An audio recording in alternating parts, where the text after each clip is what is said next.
Good morning, guys. So I wanted today to kind of pop in here and do a review and swatches for you of the Anastasia Modern Renaissance palette.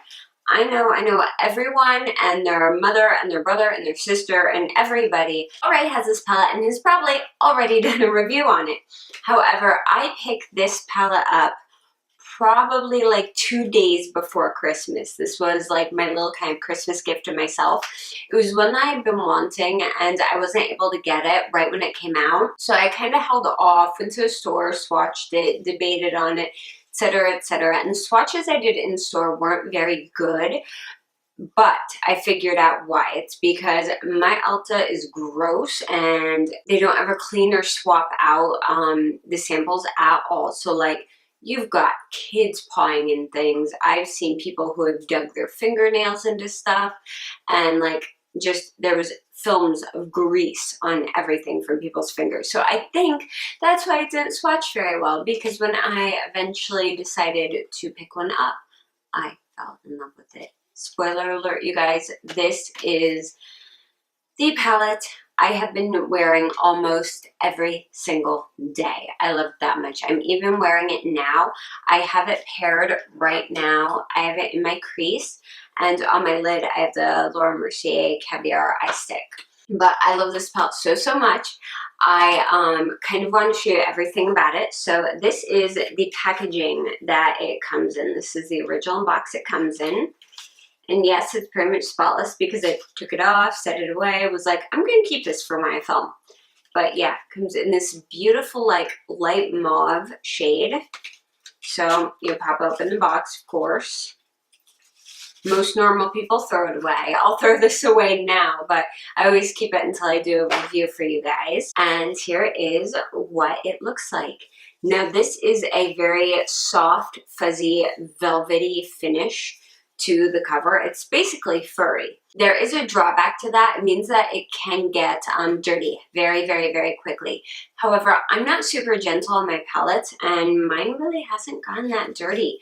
Even with like tapping the brush off on the top, and it's really stayed pretty clean, which is kind of amazing.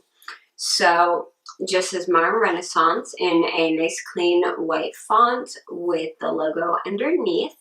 And on the back, it has all the ingredients, which I love. That way, if you happen to have an allergic reaction to any of the ingredients or one specific eyeshadow, you don't have to keep the packaging. You can just look on the back of here and see, okay, it was probably this. When you open it up, this is what you see. I kept all the little packaging bits and bobs in place.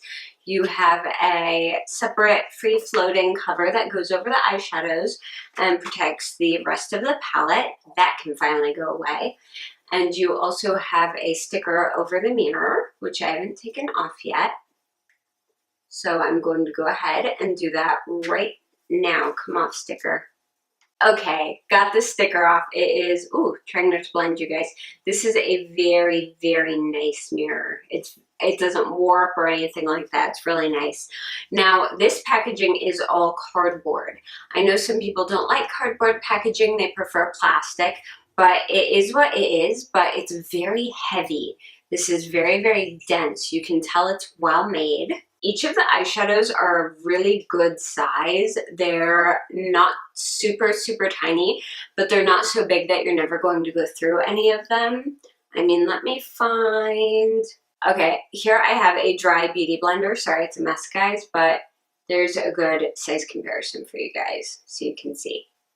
All right, this also comes with a brush, and what I love is it actually has a little pull tab here, so you can use that pull tab, pull it, and it will pop that brush out for you.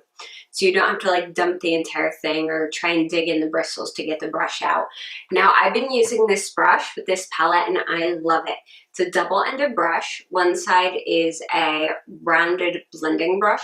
This is so good. I don't know what kind of magical juju they packed into this little tiny brush, but this is my favorite crease brush now. I love this. The tapering of the bristles means it blends so well. And on the other side, they have a standard flat eyeshadow application brush for your lid, and it is a duo fiber, so it packs on really, really nicely. All right, now you guys will be able to see this a little bit better. I'm just gonna go ahead and show you guys the names first, and then I'm going to go and swatch these. So first up you have Tempera, Golden Ochre, Vermeer, Buon Fresco, Antique Bronze, Love Letter, Cypress Umber, Raw Sienna, Burnt Orange, Primavera, Red Ochre, Venetian Red, Warm Taupe, and Realgar. Love it. All these are named after either painters or colors. A lot of these, Cypress Umber, Red Ochre, Golden Ochre, Raw Sienna, those are paint colors that are very specific paint colors that are found in classic Renaissance paintings, which is why I love it. So I'm going to go ahead and swatch these for you guys. All right, guys, so we're going to try something. I just tried swatching with a traditional kind of swatching filming setup, and it didn't look right. Nothing was coming out clearly enough. So I'm just going to try and just live swatch right here so you guys can see everything. So I'm going to start at the top left corner.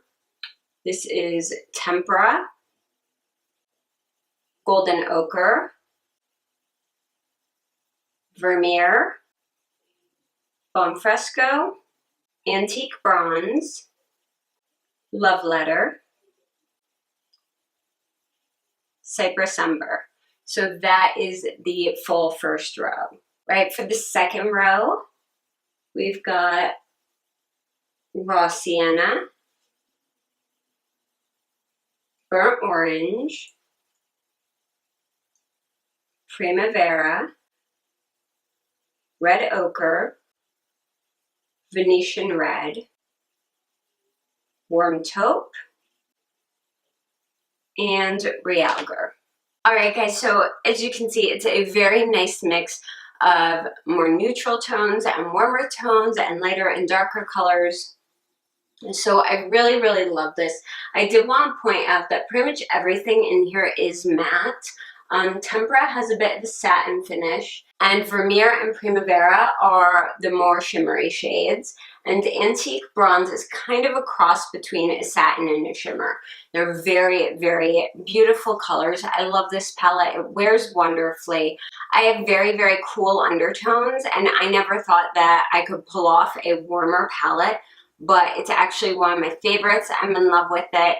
And if you haven't gone for this yet, I would definitely recommend, if you've been thinking about it, pick it up. You will not regret this one. This is probably one of my favorite palettes anyone has come out with this year. So, well, technically last year it came out in 2016, but yeah, this is definitely a major, major favorite. I absolutely love it.